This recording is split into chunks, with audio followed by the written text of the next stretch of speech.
여러분은 교사로서 아이들과 자살에 대해 이야기해 본 적 있으신가요? 너무 힘들어서 죽고 싶은 생각이 든다고 말하거나 자해, 자살 시도한 것을 알게 된다면 우리는 어떻게 이야기해야 할까요?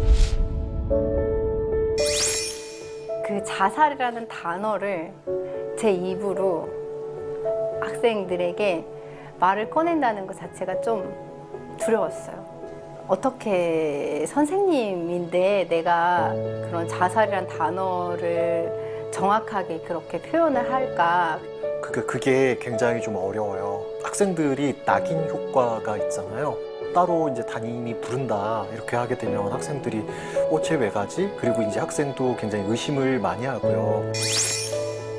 앞으로 15분 동안 우리는 학교에서 자살 위험성이 있는 아이들을 만났을 때 교사가 생명 지킴이로서 어떻게 대처해야 하는지에 대해 이야기할 것입니다.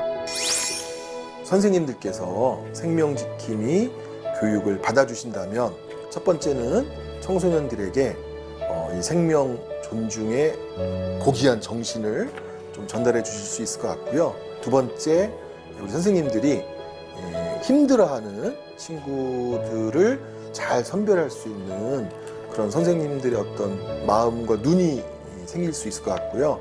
세 번째, 그 결과로 극단적 선택, 자살로 생을 마감하는 청소년들이 줄어들 수 있을 것 같습니다. 그런 점에서 선생님들께서 생명지킴이 교육을 모두 받아주셨으면 하는 그런 바람이 있습니다. 현재 우리나라 청소년의 사망 원인 1위는 자살입니다. 통계청 자료에 의하면 세월호 선박 사고가 있었던 2014년을 제외하고 매해 청소년의 주된 사망 원인은 자살이며 점차 자살 사망률이 증가하고 있음을 알 수 있습니다.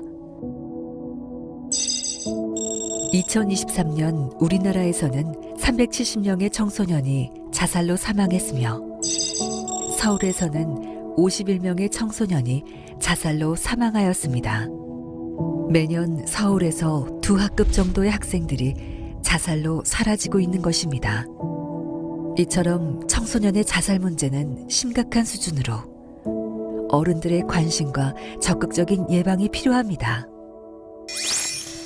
자살 위험성 있는 학생은요, 선생님들한테는 일상이에요. 매년 정서행동 검사 이렇게 하면 저희 학교가 400명 정도가 되는데 400명 정도면 한 20-30명 정도는 그 위험군에 늘 들어가 있거든요. 중학교 시절은 특히나 본인들의 정체성을 찾아가는 시기이다 보니까 자신들의 정체성을 인정받지 못할 때 혹은 자기가 인정받고 싶은 친구들이나 또 부모님이나 여러 부분들에서 그럴 때 아이들이 굉장히 극단적인 선택을 할 수 있어서 청소년들이 자살할 때 우리가 외부적 사건으로 드러난 스트레스는 가족과의 관계, 친구와의 관계, 성적 부담 및 학업 부담 이런 요인들이기 때문에 이런 여러 가지 스트레스가 아무래도 청소년들에게 이제 가장 큰 위험 요인이고요. 그 중에서도 더 큰 위험 요인은 청소년들 혼자 지내는 거, 외로운 거 이런 게 굉장히 큰 위험 요인들이라고 할 수 있고, 보호 요인으로 가장 중요한 것은 이 청소년을 관심 있게 대해주는 그리고 포기하지 않고 대해주는 정말 중요한 어른이나 친구, 그런 것들이 있으면 정말 아이들한테 보호 요인이 되고, 그런 게 없을 때 위험 요인이 되는 것 같고요. 보호 요인과 위험 요인은 어떤 한 맥락에 있다 이렇게 볼 수 있을 것 같고요. 그렇다면 교사는 생명 지킴이로서 어떤 것들을 할 수 있을까요? 교사가 할 수 있는 생명 지킴이 활동은 마음 알기와 이음 알기로 구성되어 있습니다. 마음 알기에서는 교사가 학생의 마음을 알기 위해 어떤 부분에 관심을 갖고 어떻게 대화해야 하는지가 소개되어 있습니다. 이음 알기에서는 위험 수준에 따라 어디로 연계해야 하는지에 대해 안내하고 있습니다. 학교에서 학생들이 자살 위험 신호를 보내고 있는지 그 마음을 알기 위해서는 언어, 행동, 상황의 변화에 대해 관심을 가져야 합니다. 학생들이 직접적으로 죽고 싶다는 말을 하거나 간접적으로 힘들다는 표현을 하고 있다면 불면 또는 과수면, 식욕 저하 또는 폭식, 성적 하락 등의 평소와 다른 갑작스러운 행동의 변화가 있다면 이것은 자살에 대한 위험 신호를 보내는 것일 수 있습니다. 특히 종이나 SNS에 자살, 죽음에 대한 글을 작성하거나 주변 정리, 자해, 자살 도구를 준비하는 행동이 있는 경우 직접적인 자살 위험 신호이기 때문에 민감하게 대처하는 것이 필요합니다. 또한 가정 문제, 유명인의 자살, 상실 경험, 또래 관계, 학업, 진로 등의 문제로 갑작스러운 환경 변화를 경험하거나 스트레스를 받는 상황이라면 자살 위험성이 높아질 수 있습니다. 좀 위험한 친구들은 꼭 그런 신호들을 줬었던 것 같아요. 프사에 나와 있는 문구나 이런 내용들이 어떻게 바뀌는지 이런 걸 조금 이렇게 좀 보고, 그리고 이제 그 친구들이 쓰는 낙서나 특히 이제 뭐 제출하거나 이런 거에 애들이 낙서를 그저길 때가 많기 때문에 그런 걸 관찰하거나, 또래 그룹이 나를 그나마 그 안에서 내가 좀 생활을 하고 있었는데 그 그룹이 나를 밀어내는 것 같다는 그런 느낌, 그 느낌 때문에 더 이상 살고 싶지 않다 이렇게 얘기하기도 하고, 손목이 그어져 있다거나. 근데 그건 이제 자신들을 봐달라는 이제 신호잖아요. 근데 그런 자해 행동이라든지 혼자 있다든지, 그러니까 방과 후인데 혼자서 교실에서 계속 있었던 학생도 있고요. 그 다음에 음식을 갖다가 안 먹어가지고 정말 눈에 띄게 말랐다든지 이런 경우에는 꼭 불러야죠. 뭐 왕따 문제도 있기 때문에 그런 걸 가지고 이제 다른 학생들하고 얘기를 하거든요. 성적이 뭐 급격하게 하락했다든지 자신의 이상하고 이 성적이 좀 안 맞는 학생들은 빨리 불러서 얘기하도록 노력하고 있습니다. 학생들의 변화에 관심을 갖고 위험 신호를 포착했다면 그 변화된 모습에 대해 이야기를 나누면서 대화를 시작해 볼 수 있습니다.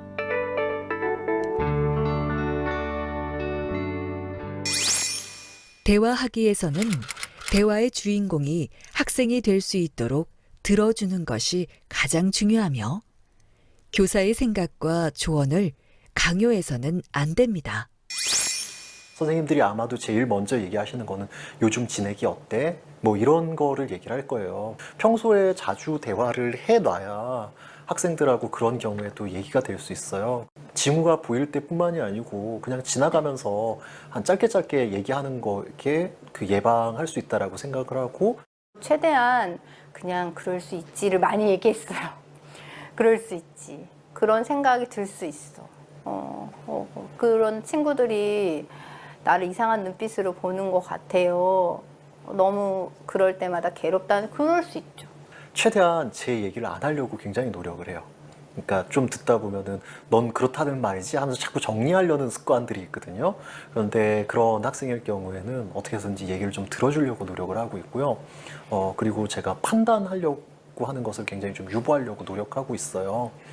우는 애들도 많았던 것 같고 화내는 애들도 많았던 것 같아요. 중요한 거는 끊임없이 메시지를 그 친구들한테 전달하는 거였던 것 같아요. 그 친구들이 좀 나중에는 좀 깊은 얘기를 많이 해줬던 것 같아요. 말을 안 하는 학생들 같은 경우에는 일단 한 차례 가지고는 좀 부족하고요. 일단 오늘은 여기까지 얘기하고 또 다시 얘기할까 이런 식으로 넘어가야 되는 경우가 많습니다. 이 문제는 결코 빨리 해결되지 않고 계속 꾸준하게 관리하면서 나가야 되는 문제지 딱 이것을 끝내야 된다 이렇게는 되는 문제가 아니라는 걸 이제 알게 되거든요. 즐거운 내용의 대화가 아니기 때문에 학생들이 저항하는 것은 자연스러운 현상입니다. 이때 저항을 모른 척하기보다 불편한 감정의 이유에 대해 대화해 보는 것이 좋습니다. 만약 교사의 태도로 인해 저항이 발생한 경우 적절히 사과한다면 신뢰감을 높일 수 있습니다.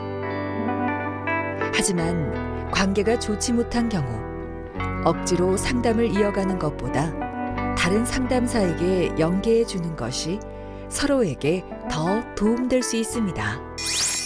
청소년기 기본적인 특징으로 굉장히 거부적인 태도가 있어서 도움을 거절하는 경우가 많은데, 도움을 거절해도 꾸준히 좀 너무 강요하지 말고 꾸준히 안내하고 관심을 가지고 지속적인 만남을 또는 어떤 기회를 제공했으면 좋겠다는 생각이 들고요.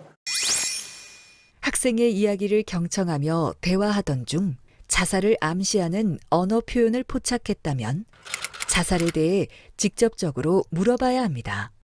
자살을 생각하고 있는 학생에게 자살에 대해 질문하면 이야기하는 과정에서 감정이 환기되어 자살 생각을 감소시킬 수 있으며 자살 위험 수준을 파악하여 적절한 도움을 줄 수 있습니다.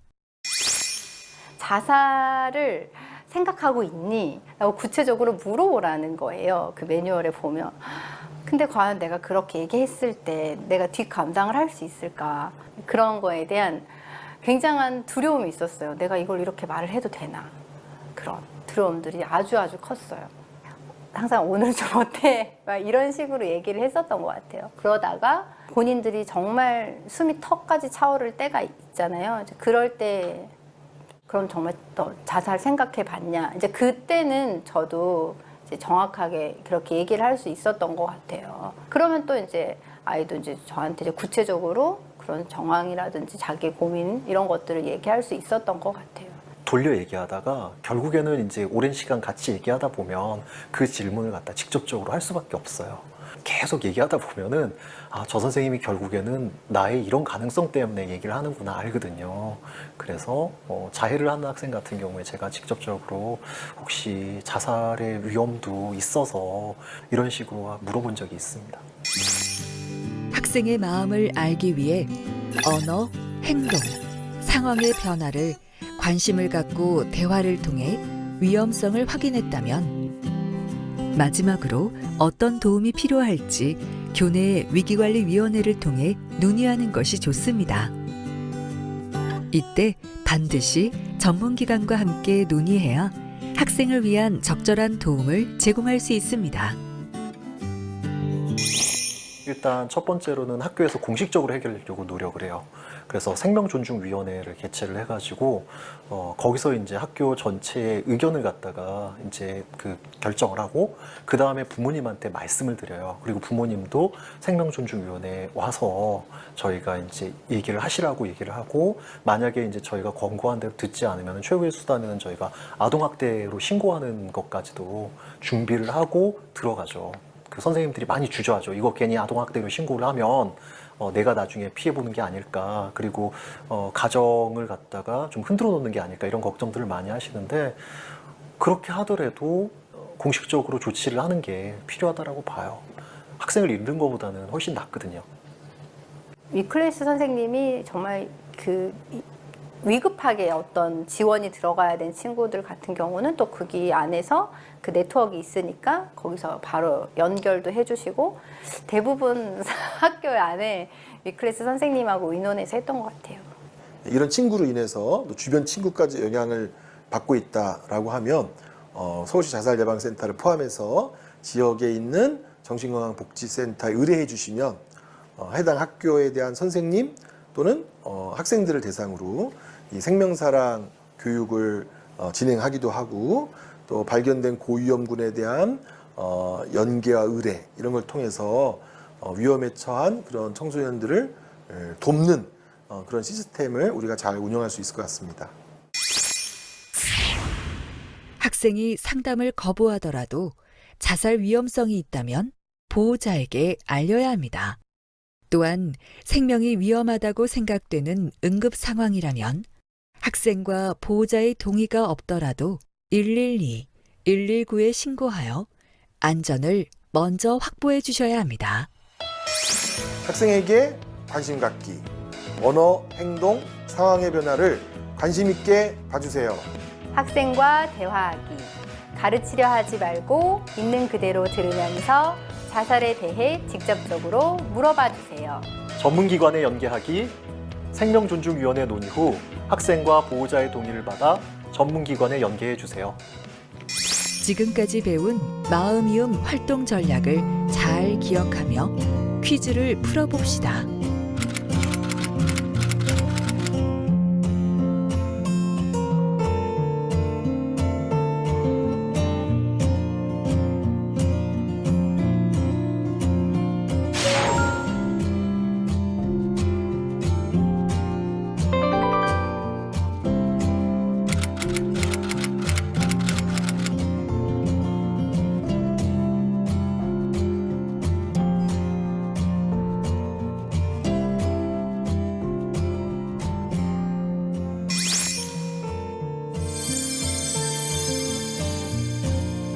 이제 여러분은 교사로서 생명지킴이가 되기 위한 기초 과정을 모두 배우셨습니다. 2시간 동안 오프라인으로 진행되는 교사를 위한 생명지킴이 교육에 참여하시면 마음이음 활동 전략의 자세한 내용과 대화 방법을 배울 수 있습니다. 또한 자살 예방에 대한 다양한 교육과 정보를 원한다면 회원 정보의 문자 수신에 동의해 주세요. 저와 같은 고민을 하는 선생님들께서 용기를 내셨으면 좋겠어요. 용기를 내서 적극적으로 같이 공부하고 우리 아이들 한 명이라도 더 학교에서라도 숨 쉴 수 있고 두려우시겠지만 같이 하자. 그런 얘기 드리고 싶네요. 모두가 처음부터 이제 완벽할 수 없고요. 그 두려운 것을 갖다가 너무 깨고 어찌됐든 간에 이야기하고 서로 그 교사들끼리 협력해서 과잉 대응하는 게 대응을 머뭇거리는 것보다 훨씬 낫거든요. 그래서 선생님이 판단하셨을 때 이 학생을 잃어버릴 수 있다고 생각하면 즉시 행동에 나서시는 게 맞다고 생각합니다. 아이들이 자해하거나 자살 시도를 하는 게 힘들다라는 메시지를 전하는 하나의 방편일 수도 있거든요. 말하고 싶다라는 마음의 어려움을 행동으로 옮겨서 표현한 것일 수도 있어서 현재 청소년들의 어려움을 잘 들어주시는 게 오히려 큰 도움이 된다라고 말씀드리고 싶어요. 자살은 예방이 가능합니다. 교사의 작은 관심으로 아이들을 자살로부터 지켜주세요.